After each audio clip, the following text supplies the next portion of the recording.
এবার বাংলাদেশে মিলল আল্লাহ তাআলার অশেষ নিয়ামত। পরিত্যক্ত এক কূপে দেখা মিলেছে বিশাল এক গ্যাস খনির। এই কূপ থেকেই প্রতিদিন ৭০ লাখ ঘনফুট গ্যাস পাওয়া যাবে বলে আশা করা হচ্ছে। সিলেট গ্যাস ফিল্ডের আওতাধীন রেখে আগামী সপ্তাহে এখান থেকে গ্যাস উত্তোলন শুরু হবে।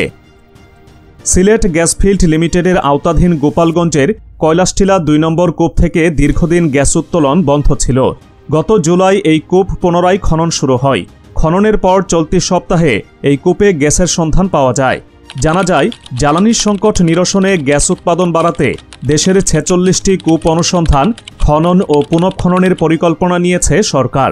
২০২৫ সালের মধ্যে এসব খনন কাজ শেষ হওয়ার কথা। এতে ৬১৮ মিলিয়ন ঘনফুট গ্যাস উৎপাদন বাড়বে বলে আশা করা হচ্ছে। এই পরিকল্পনার অংশ হিসেবে এসডিএফএল এর আওতাধীন ১৪টি কূপ খনন ও পুনঃখননের কাজ চলছে। সিলেটের ১৪ কূপের মধ্যে ৩টির খনন কাজ থেকে গত বছর থেকে উৎপাদন শুরু হয়। এবার আরেকটি কূপ উৎপাদন শুরুর অপেক্ষায় আছে। গ্যাস পাওয়ার তথ্য নিশ্চিত করে সিলেট গ্যাস ফিল্ডস লিমিটেড জানিয়েছেন, এই কূপ থেকে উৎপাদনে যেতে আরও সপ্তাহখানেক সময় লাগবে। আশা করা হচ্ছে আগামী সপ্তাহ থেকে এখানকার গ্যাস জাতীয় গ্রিড লাইনে সরবরাহ হবে। প্রতিদিন এখান থেকে ৭০ লাখ ঘনফুট গ্যাস পাওয়ার সম্ভাবনা রয়েছে।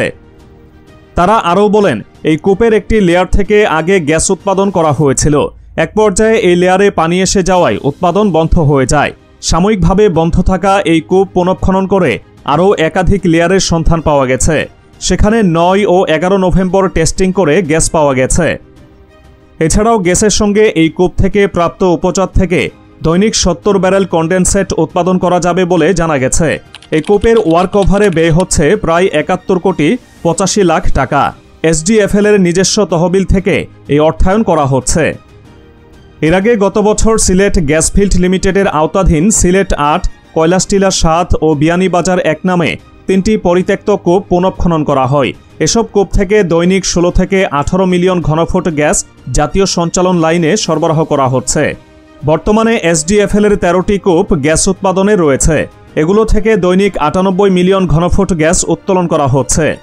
সিলেটের হরিপুরে প্রথম গ্যাসের সন্ধান পাওয়া যায় ১৯৫৫ সালে। এরপর আবিষ্কার হতে থাকে একের পর এক গ্যাস ক্ষেত্র। বর্তমানে এসডিএফএল এর আওতায় ৫টি গ্যাস ক্ষেত্র রয়েছে। সেগুলো হলো Haripur gas field, Rashidpur gas field, Chhatak gas field, Kailashtila gas field ও বিয়ানীবাজার গ্যাস ফিল্ড। এর মধ্যে ছাতক গ্যাস ফিল্ড পরিত্যক্ত অবস্থায় আছে। বাকিগুলোর মধ্যে ১৩টি কূপ থেকে বর্তমানে প্রতিদিন ৯৮ মিলিয়ন ঘনফুট গ্যাস উত্তোলন করা হচ্ছে। নতুন খনন ও পুরনো কূপ সংস্কারের মাধ্যমে দৈনিক অন্তত ৭০ মিলিয়ন ঘনফুট গ্যাসের উৎপাদন বাড়ানোর পদক্ষেপ নিয়ে এগোচ্ছে দেশের পুরনো গ্যাস ক্ষেত্র সিলেট গ্যাস ফিল্ডস, যার মধ্যে একটি পরিত্যক্ত কূপে সন্ধান পাওয়া ৭ মিলিয়ন ঘনফুট গ্যাসও রয়েছে। আগামী সপ্তাহে কৈলাসটিলা ২ গ্যাস ক্ষেত্রের পরিত্যক্ত ওই কূপ খননের পর পাওয়া গ্যাস ক্ষেত্র থেকে দৈনিক ৭ মিলিয়ন ঘনফুট জাতীয় গ্রিডে যোগ হওয়ার কথা জানিয়েছেন সিলেট গ্যাস ফিল্ডস।